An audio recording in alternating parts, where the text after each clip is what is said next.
Peace and love, everybody. I am supposed to be on a different live. Where can I see who's here? Nobody is here.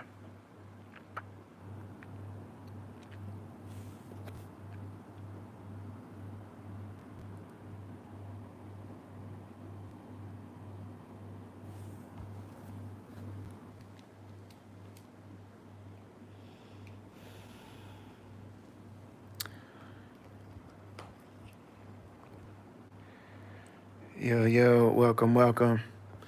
Chris Jeffords, I see you. So, Chris Jeffords. Peace and love, everybody.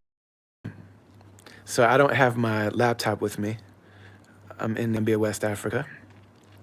And I just didn't bring my laptop because I'm traveling with my wife and all our daughters. And there was plenty of other things to carry, so I didn't bring my laptop. And I looked and I saw that I could go live from my phone, but for whatever reason, I couldn't log into the one that was already set up. So this is the watch party. And then Brendan will also post, as we get closer to the time of the video dropping, he'll post that. So first of all, Eid Mubarak. Today is the Eid. Some people started celebrating Eid yesterday. Eid is a 3-day holiday at the end of Ramadan for the people who don't know. There's actually 2 Eids each year.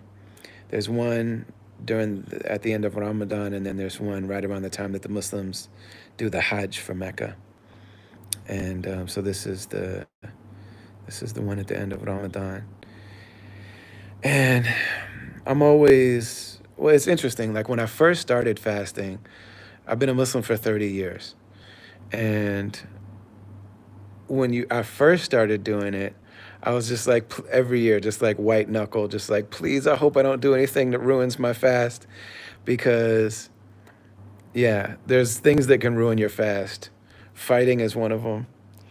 And when I first became Muslim, like fighting was something that could happen at any time. Like a physical scrap could just go down at any time. Yeah, and it wouldn't even be me. Like I wouldn't even need to get in a fight. But like if one of my friends got in a fight, we all had to fight. Like you just never know. Like if Tone Mitch or Shadell got in a fight, it's just like, oh, we're fighting. We don't know why we're fighting. We don't even know who we're fighting. It's just like my friend is right there. He's in a fight. He might be fighting for somebody that he might not even know why we're fighting. But yeah, eating, fighting, any other kind of lewd and lascivious behavior could break your fast. And then also you're just hoping that you can do it as a teenager. I was just telling my daughter that my first year of fasting, I was a sophomore in high school, and it was in the spring, like getting into the summertime, and they were doing that thing where you had to dissect a fetal pig, right. and it was so disgusting, and like just the smell of formaldehyde, and that was the part that made it tough. But so in my early years of fasting, when I just made it to the end of the month, it was like completing a marathon or something.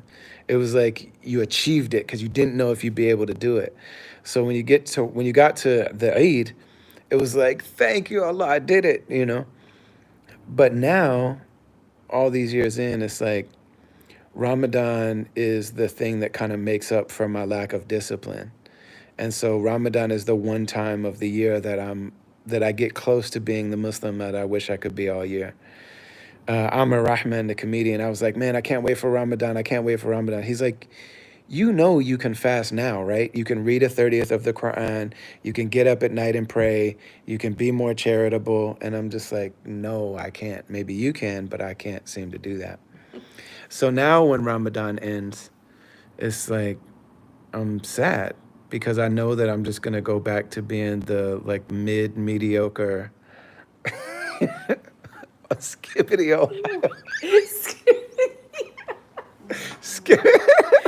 She said, Yeah, my 15-year-old over there. We always mess with her by intentionally misusing Gen Z slang.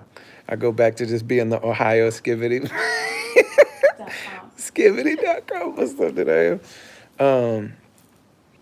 But yeah, so but the beautiful thing about Eid is that you have to be happy. It's part of it's part of the holiday. Like you have to be happy, uh, and it's interesting, you know. Like in the Declaration of Independence, it says that you know people are. It's a human right to have life, liberty, and the pursuit of happiness, and we're the only country where happiness is in the founding documents. You know. And it's just an interesting thing that someone would legislate, like the religion of Islam legislates uh, happiness on their Eid. And I understand why. You know what I'm saying? Also, happiness is a charity. Like when you show up in a group of people, you shouldn't be the heavy, serious, you know, extra serious person. Like when you get with a group of people, you should be happy, you should be joyous, you should be festive. uh, you know you wear special clothes and not for yourself but because of the fact that your presence has an impact on the other people in the gathering. You smell nice, you look nice, smile, give gifts, sing songs, all this kind of stuff. So we were just over at the mosque, and the Gambia is just a beautiful place, man, full of beautiful people. um, we just pray I just prayed Hajj. I just prayed the Eid prayer with Kunta Kinte, which is like saying that you prayed with T'Challa from Black Panther or something. Like it's almost like he's not a real person. Like you know what I mean?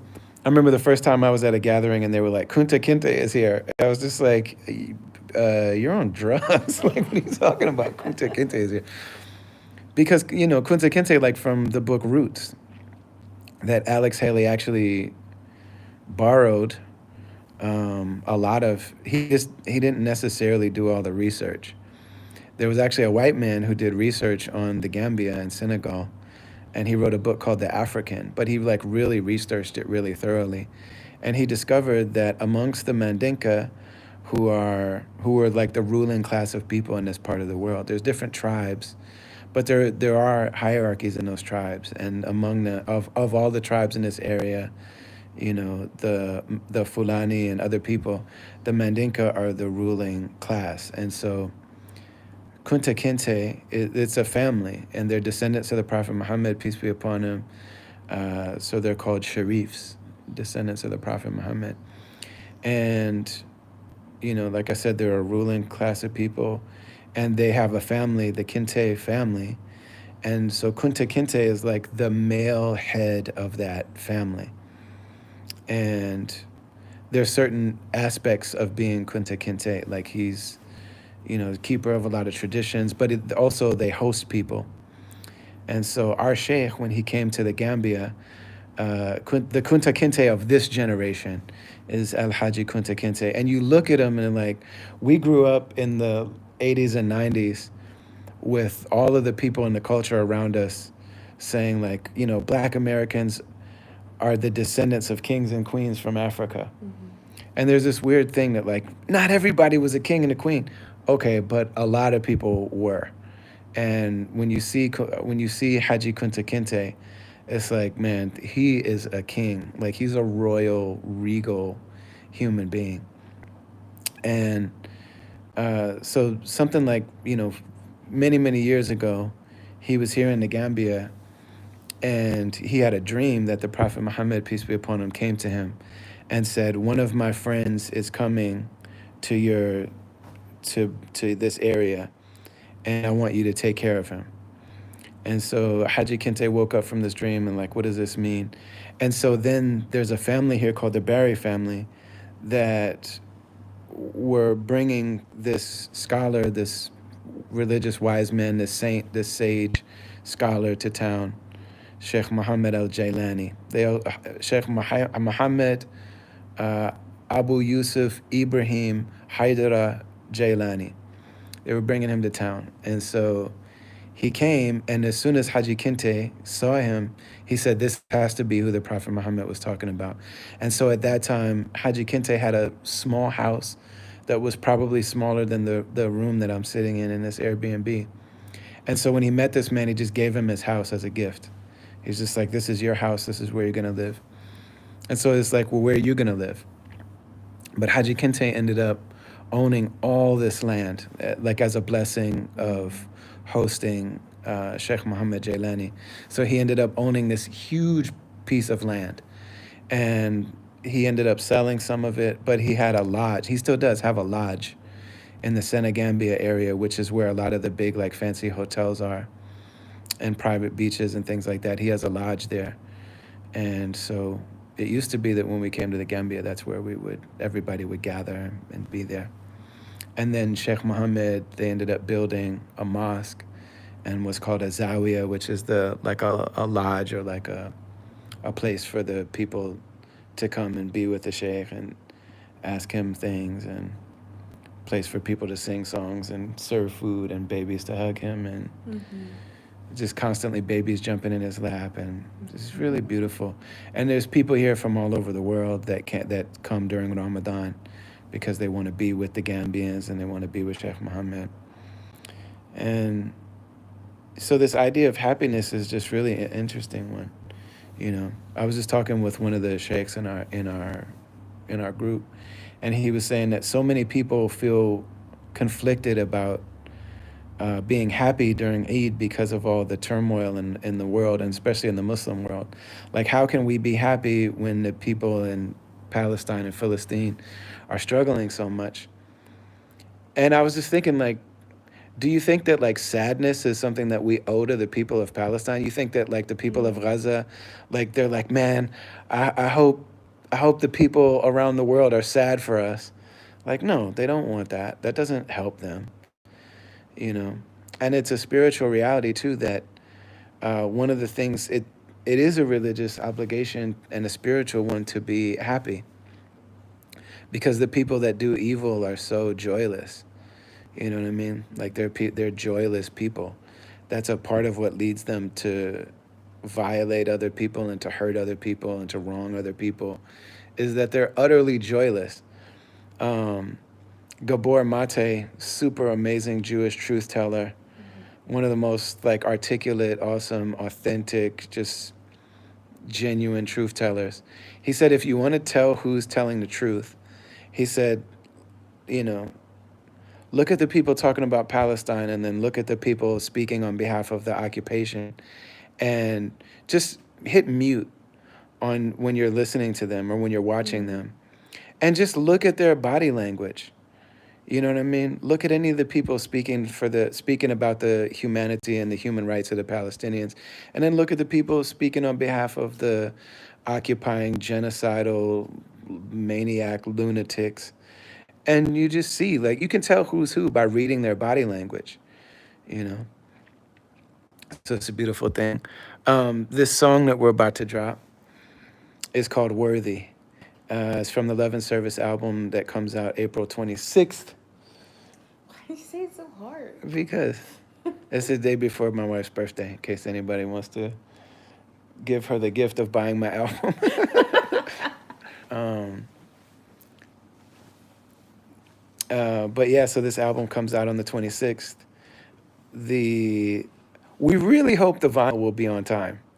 But we just got the test pressings, which is not a great sign necessarily. Vinyl is really, really unpredictable in terms of the manufacturing, and we went with the highest quality vinyl. The last I heard from Brendan, there was only 2 copies of the CD left, and so then the CD will be sold out. Um, so for those of you that are still rocking, like, MacBooks from 1982 and have CD players, or like,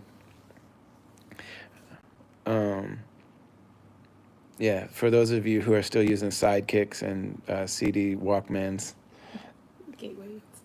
and gateway computers, if your computer came in a box with cow print on the side of it, um, there's only a couple of CDs left, but there are still some vinyl.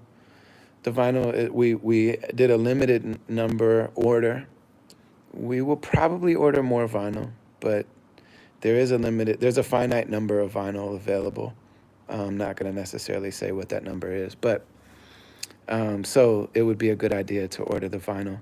It's really beautiful. This song that we're dropping right now It's an interesting one. You know, Jess made me a bunch of beats, and when we got to a point where I had recorded to a lot of them, and I said, "Hey, what beats do you want to make sure are on this album?" And so he actually sent me the beat for the song called "Worthy," and he said, "Man, I really love this piece of music. I would love it if this was on this album." So I was like, "All right." So I jumped in, and you'll hear there's like a vocoder part. It sounds like a vocoder, Roger Troutman or something like that, Zapp and Roger, and that's me singing on the vocoder.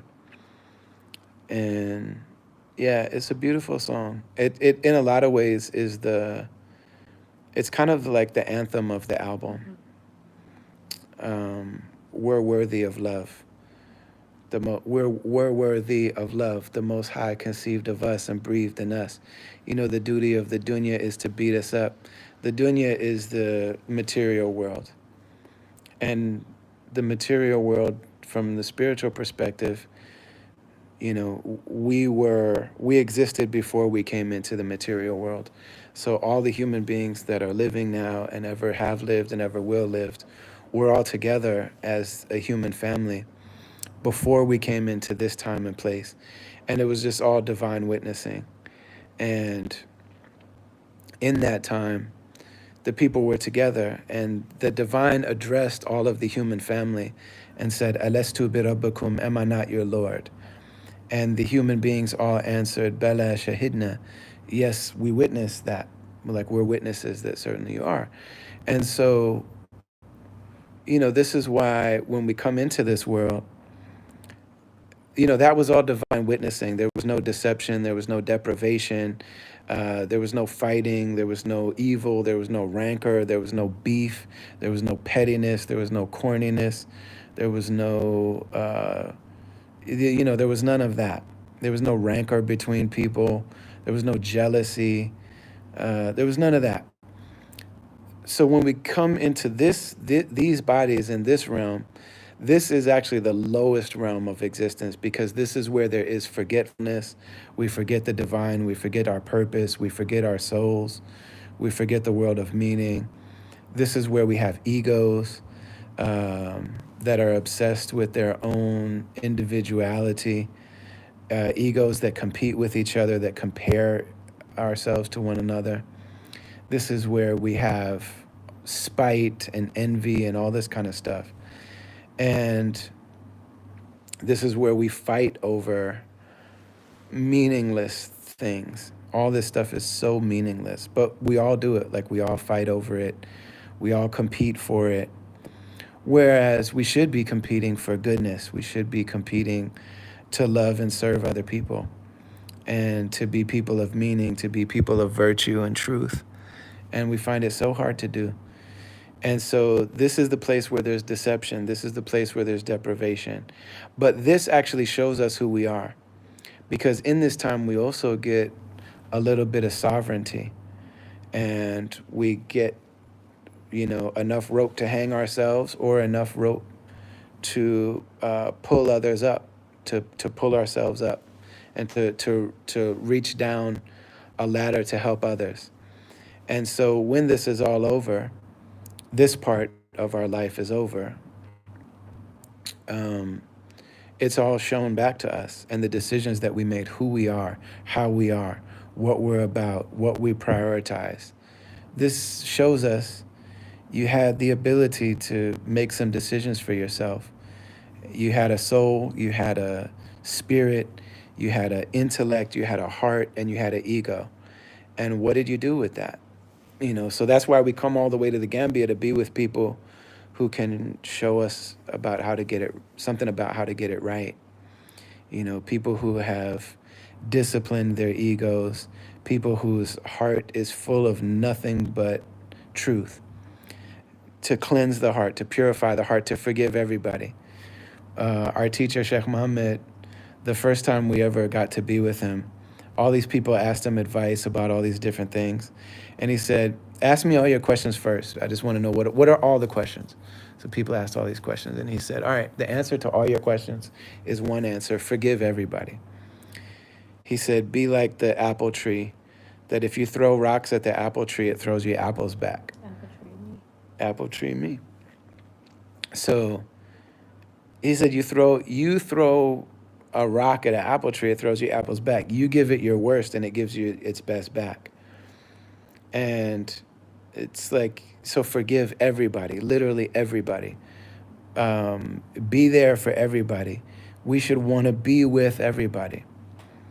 And so the next question obviously is like, that's easier to say than it is to do. I can say that, but what if my heart isn't there yet? And so he said, so you say to Allah, say, oh Allah, I'm the master of my tongue, so I'm telling you I forgive everybody.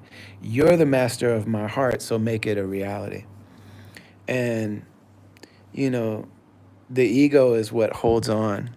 The ego is what wants to hold on to all this stuff. I want to identify as the person that, is the survivor of this wrong or this thing. Whereas, if we let those things go, then our hearts can be clean. He said, clean out the heart. You know, stop needing to hold on to all the bad things that people did to you because they probably moved on. And so you move on to let it go, and then ask everyone to forgive us as well. So I say with the tongue over and over again. And there are moments where it's kind of true. I texted a bunch of people the other night. And it was true, and it is true. But we have to always, just like cleaning, you know what I mean? You do your spring cleaning, and then you got to come back the next week and clean again. And we just clean it again and again and again. But I forgive everybody.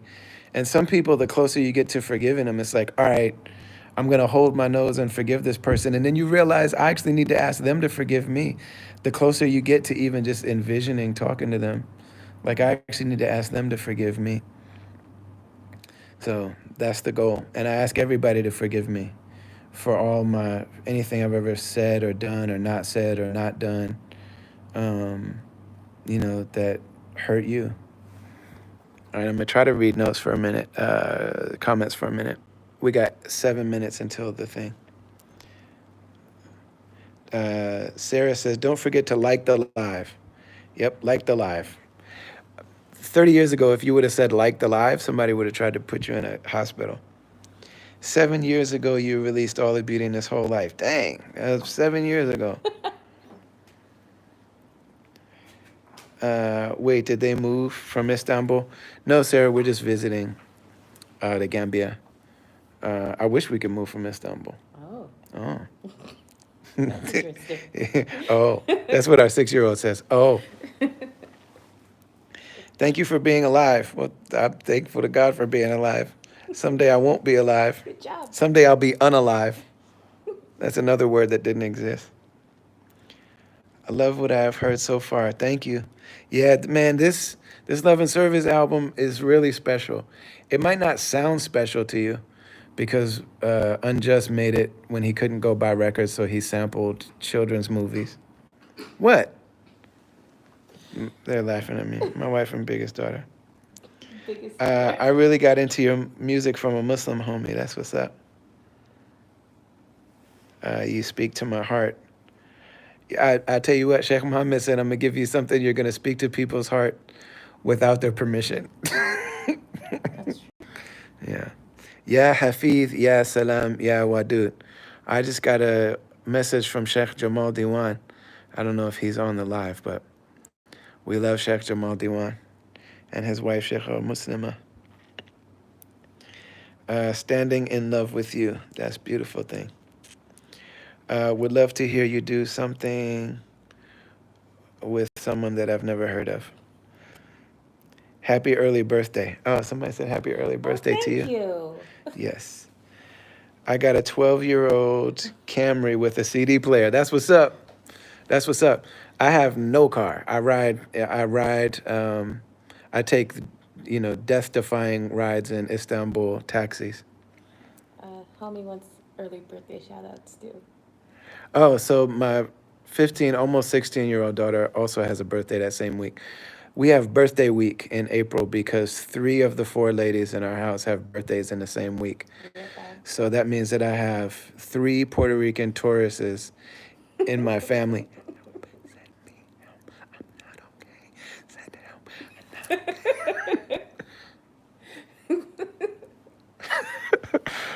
All right, 5 minutes. Somebody's posting watermelon. That's racist. Ali.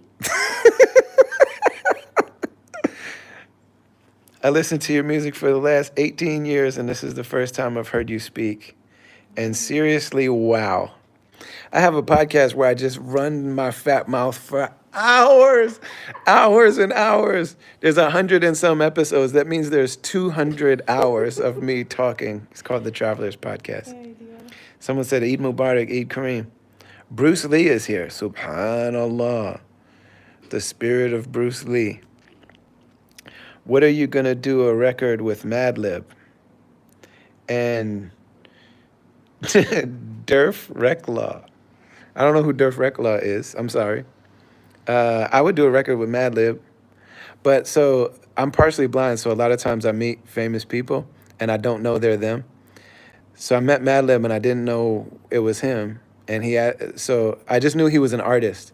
And he asked me if I know where the weed at, and I was like, no. And then I walked away, and then I realized that was Madlib. Also, Talib Kweli introduced me to one of his friends one time, and Talib Kweli was telling him, man, this guy, Brother Ali, is amazing. He's an incredible MC. And so his friend was like, yo, I want to work with the rappers out here. And I was like, oh, okay. Well, I hope you good luck with that. So then we leave, and my man Darian says, is that your first time meeting Pete Rock? Hi. And I'm like, oh man, that was Pete Rock. You know I can't see. Why you tell me that was Pete Rock? I would love to work with Madlib. Thank you for the song Father Figures. Somebody says, so hungry, fasting? No, we're not fasting anymore. Today is Eid. Today I woke up and I ate a tortilla, and I couldn't believe that I was eating that much food. It feels wrong. Like you almost are like astaghfirullah. Yeah, man, you're just like, how am I eating all? Who can finish one of these things? This is insane. But then I drank coffee and I was just like, Eid Mubarak. Someone says, Africa? That's awesome. I trust you rep us well, Americans. So I'm actually not walking around repping America when I'm in Africa. I'm just like, man, yeah, it's not really something to be like, hey, everybody, I'm an American over here. No, I'm wearing all Turkish clothes, and people were like, where are you from? And I'm like, Turkey, all there. No, I'm just me wherever. Much love from Detroit. Much love to Detroit. You guys got beautiful people in Detroit. There's a lot of incredible people in Detroit. Much love from Ohio. That's what's up. So Brendan is going to post a link. Everybody go over to, Brendan's posting a link. Everybody go and premiere the video now. I'll jump over there, inshallah. I'll be in the comments. I love you all. I appreciate you all. Thank you for being here. I forgive you all, and please forgive me. Assalamu alaikum wa rahmatullahi.